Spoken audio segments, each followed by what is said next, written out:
Hey everybody, it's Sean, and I am so excited to introduce you to the introduction to Writing in the Goodlife, the first course I've been designing, workshop-based course.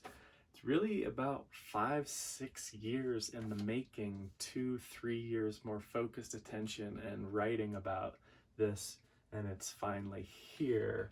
It's very exciting. I want to share this video. I'm going to share the story of how we got to this, how I got to this.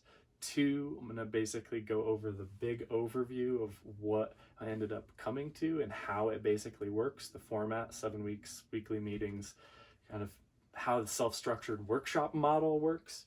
And then 3, kind of who the workshop is for, to see if it feels right to you. Number 1 is, where did this all begin? So I was teaching philosophy, the story of this, I was teaching philosophy at Front Range Community College and composition at CSU. I began noticing where writing advice was connecting to existential, religious, self-help, but kind of philosophical advice about what it meant to live a good life. So seeing how like advice on how to live well seemed metaphorically to connect to how to live well. And so I began seeing these connections between writing well and living well, and asking this ultimate question, how composition connects to existentialism.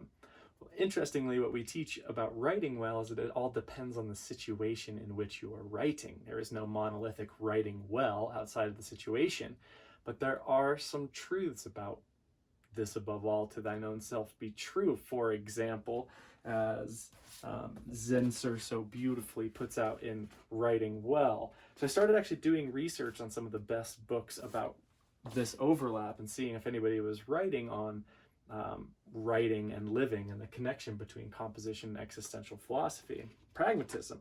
One of the books I came to was The Right to Write, an invitation, initiation to the writing life. And I was just revisiting this from a note from 2016, I'm guessing.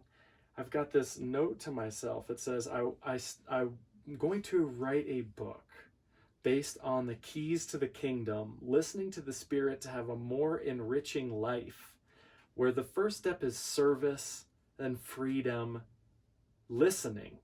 Kind of a zen of listening that transcends language, upgrades our human cognitive software towards a more beneficial becoming, embracing ancient wisdom, as well as the philosophies of existentialism and determinism, interesting, to lay the groundwork for an individualized path to meaning, with other people on the path to a greater wisdom, like pebbles. Stone drenched with rain points the way, Zen saying. To find a map, if you will, a psychological operating system that optimizes our performance and our chances of cultivating the seeds of authentic happiness. Yes. Just listening. And then some themes. 1, new metaphors for living. 2, change your verb, change your life. 3, it's not what you do, it's why you do it. 4, effortless action. 5, routine opportunity. 6, impermanence and interdependency. 7, the gut brain. Why am I saying this? I realize that this kind of process of exploring what this, that this question is about 5 or 6 years old, that I've been writing on it a ton. And where I came to, ultimately, where this really took shape was about 2 years after, when I started reading Natalie Goldberg's Writing Down the Bones, with a quote on the back from Robert Pirsig from Zen and the Art of Motorcycle Maintenance.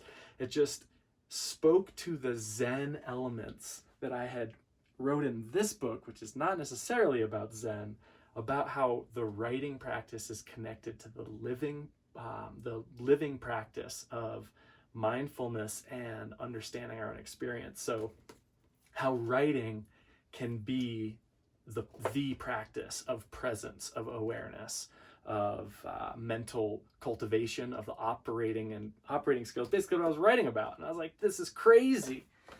Then about a year later, I found this book on designing your life at a used book sale, how to live a well-lived, joyful life. And typically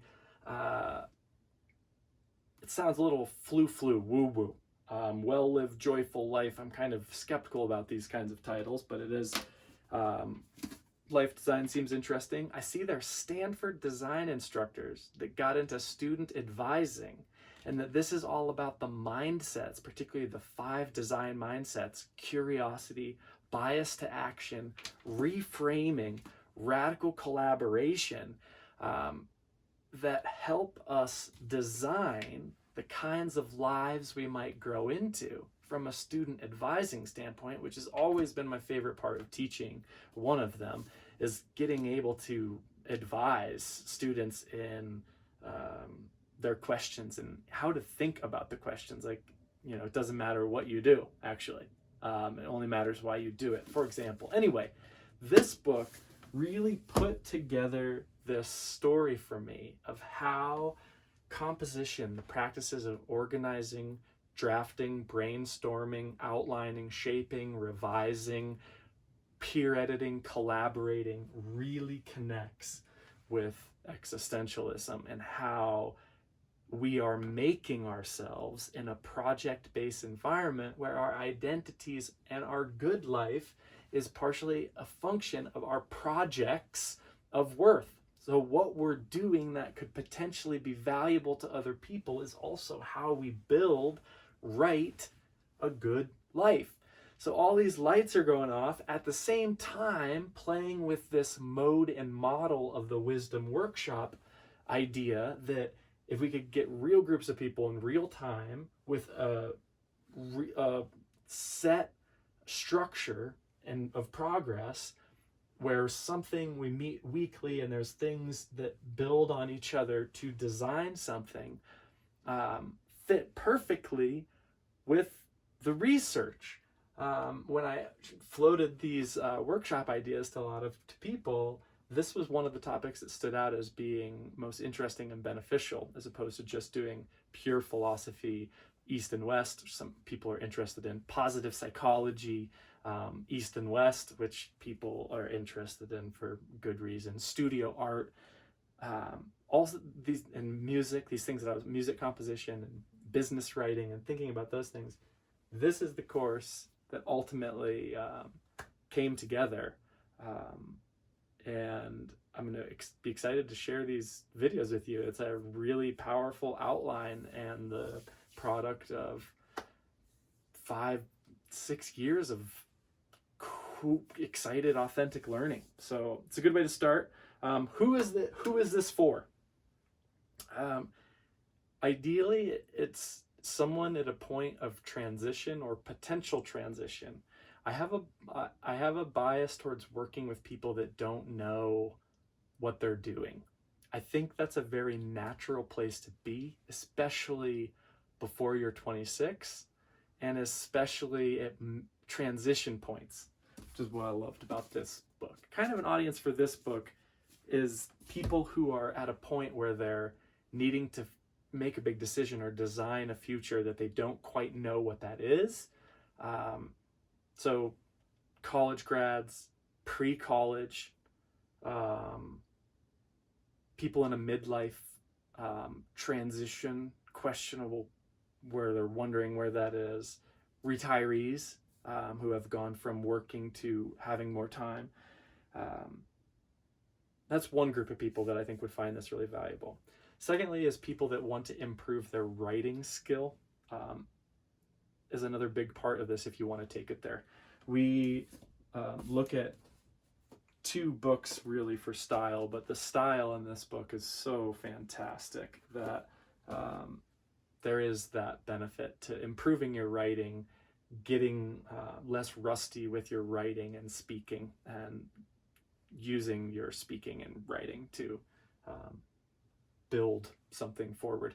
And the third group of people that is really for, that this is the camp that I fall into and why I'm doing this in large part, is people who have creative projects that they need some deadlines for to move forward, publish, share, and actually create. So it's a system for people who want greater accountability in their projects that they hope to move forward in a kind of a greater vision and idea of what the good life is. We're going to explore what that is. So that's a big part of it. The good life is different for different people, although it's also, there's universal elements, projects, people, process, engagement, flow. This course is really designed to encourage us all the participants, to do it. As of now, there's still 6 spots left. And so if you want to join the in-person group, follow the links. If you don't, not yet, or not, just subscribe, and I'll be sharing all of the key ideas so you can kind of follow along at home if you'd like to go on this journey from February 3rd to March 17th in 2021. Thank you for listening, and be well.